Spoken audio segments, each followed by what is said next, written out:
Today's video, gagawa tayo ng rig para sa ating bait fishing. Gagawa tayo ng rig with floater. Gagawa tayo ng rig na pang live bait na gagamitan natin ng egg sinker at itong ating octopus hook. At gagawa rin tayo ng rig na bottom rig. Yung may sinker sa dulo at may tatlong hook. So paano? So umpisa na natin gumawa ng rig para sa ating bait fishing. So kakailangan natin ng octopus hook. Meron tayo ritong circle hook. Meron din tayo ritong snap and swivel. At meron tayo ritong tatlo na octopus hook na ating gagamitin sa ating bottom rig setup. At meron tayong mga snap. At meron tayong mga swivel. At ito yung ating mga sinker. Ito yung ating egg sinker. Hindi ko alam kung anong pangalang sinker ito mga to. Yan. At gagamit tayo ng floater.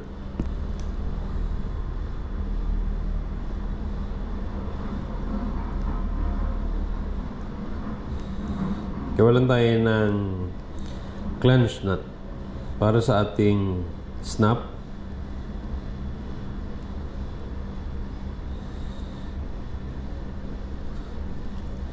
Ayan.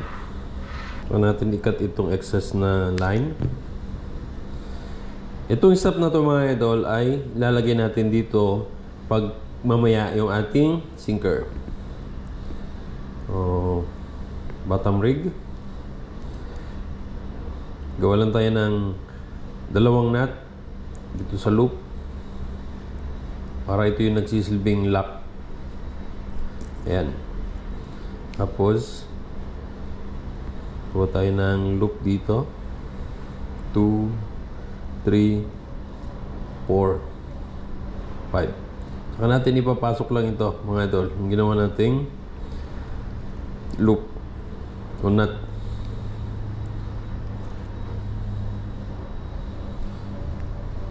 So ayan. Meron na tayong isang rig. Gawa pa tayo ng isa rito.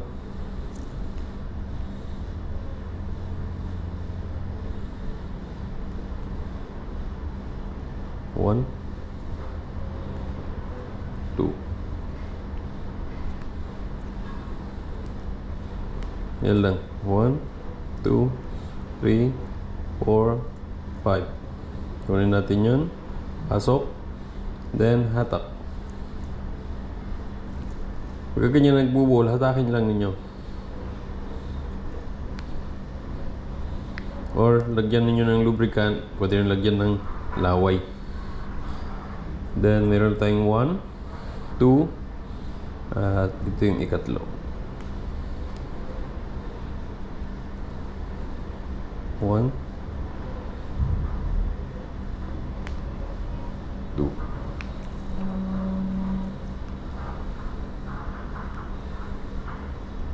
3, 4, 5.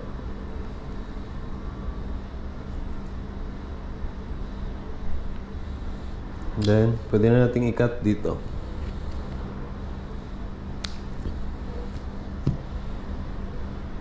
Maglalagay na tayo ng hook. Gagamitin natin itong tatlong hook na to. Itong ating octopus hook.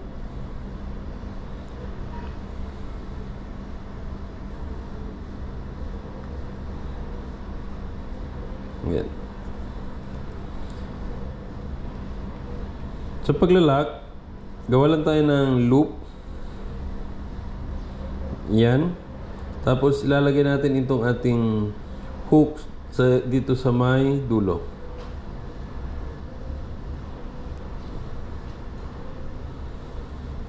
Magandang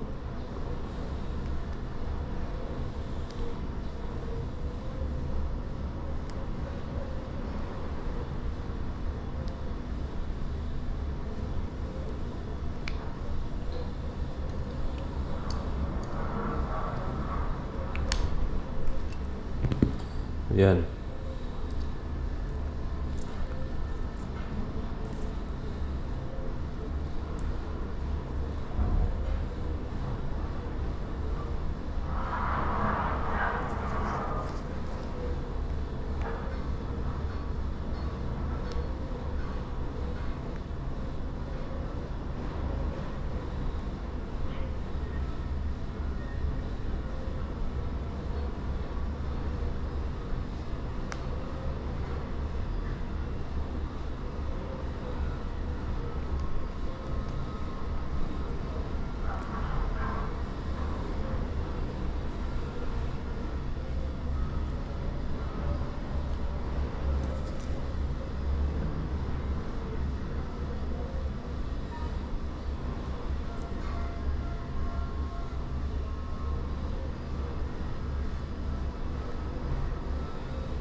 At dito naman natin ilalagay itong ating swivel. Sa paglagay na ng swivel, gagawin na natin itong improved clench nut.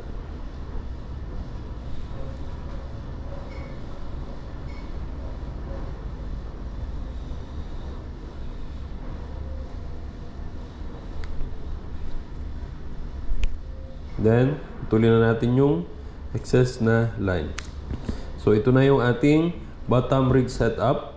Meron tayong swivel at meron tayong first rig na may hook, second rig na may hook, at itong ating third rig na may hook, at sa dulo ay itong ating sinker. At ito namang swivel ng ating rig ay i-attach natin sa ating main line. Ang gagamitin natin nut naman dito ay ang uni nut.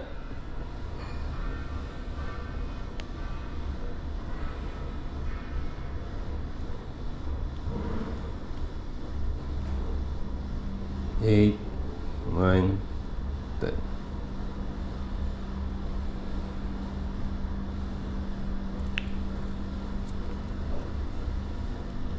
Yan. So, natin putulin itong excess na line. So, ito na yung ating complete set ng ating bottom rig setup. Ang next naman natin gagawin ay ang rig na may floater. So, ito yung line. Estimate lang tayo kung gaano yung gusto nating haba ng ating rig. Then, gawa tayo ng isang double nut para siya yung magsilbing stopper ng ating sinker. Then gawa tayo ng T-nut. 1, 2, 3, 4, 5, 6.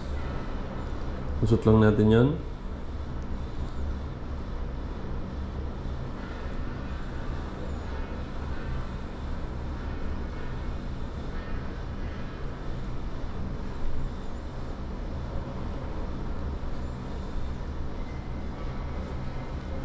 Yan. Then, puputol tayo ng putulin natin dito. Ito yung line na papunta sa hook.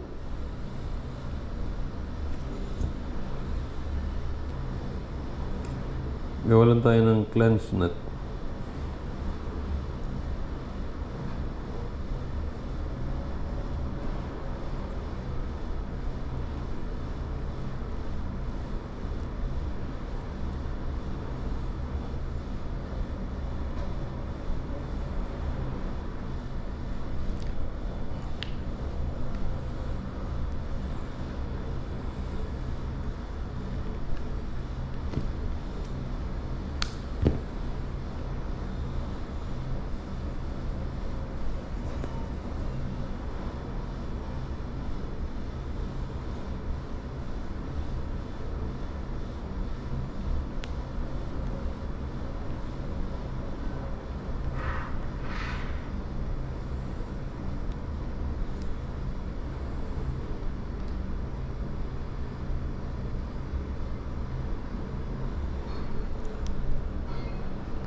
So, meron na tayo ritong dalawa.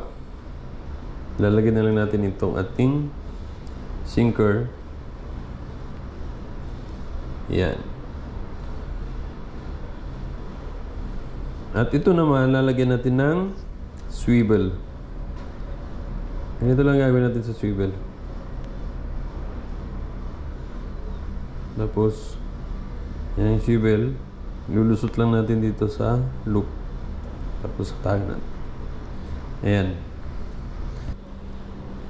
Itong swivel na to, iatas natin sa mainland. Pero bago yon, ilalagay muna natin itong ating floater.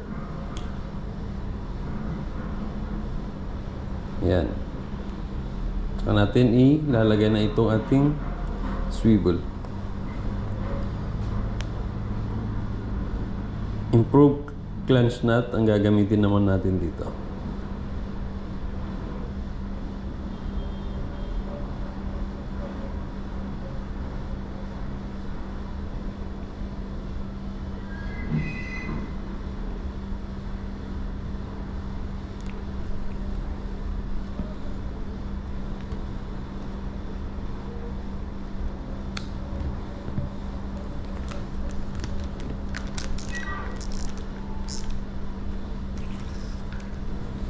Dito sa floater natin mga idol, lalagyan natin itong ating lock para hindi gumalaw itong floater. Pwede natin dito makontrol kung gaano kalalim yung gusto nating lalim ng ating rig. Sunod naman natin gagawin ay ang rig para sa live bait. Simple lang, pwede tayong gumamit ng circle hook or ng octopus hook. Ang gagamitin na lang muna natin ay itong octopus hook.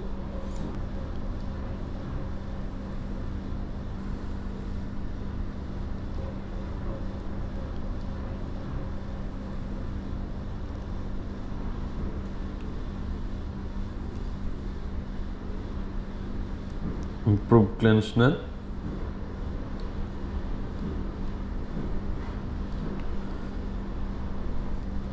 Tuloy natin excess.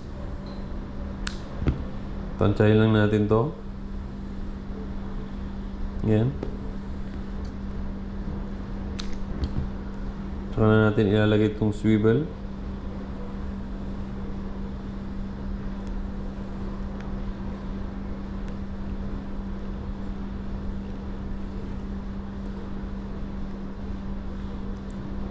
Improved clench nut.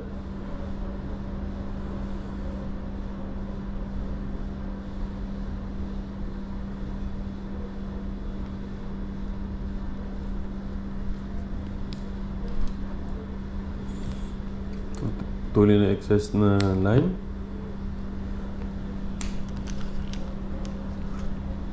At yung ating main line, ilalagay lang natin itong ating egg sinker. Saka natin ngayon itatali itong ating swivel dito sa ating main line.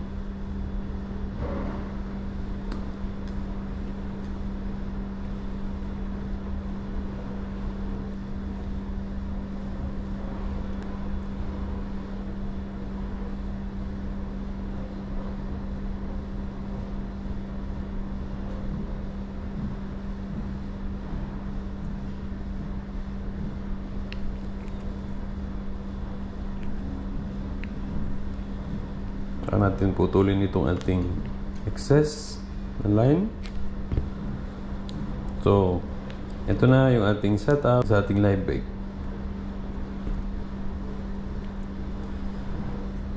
Main line, sinker, swivel, leader line, at itong ating hook na octopus hook.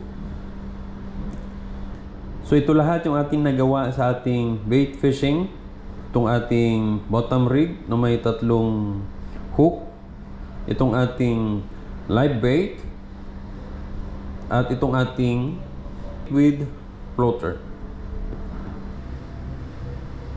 So hanggang sa muli. Thank you so much and God bless.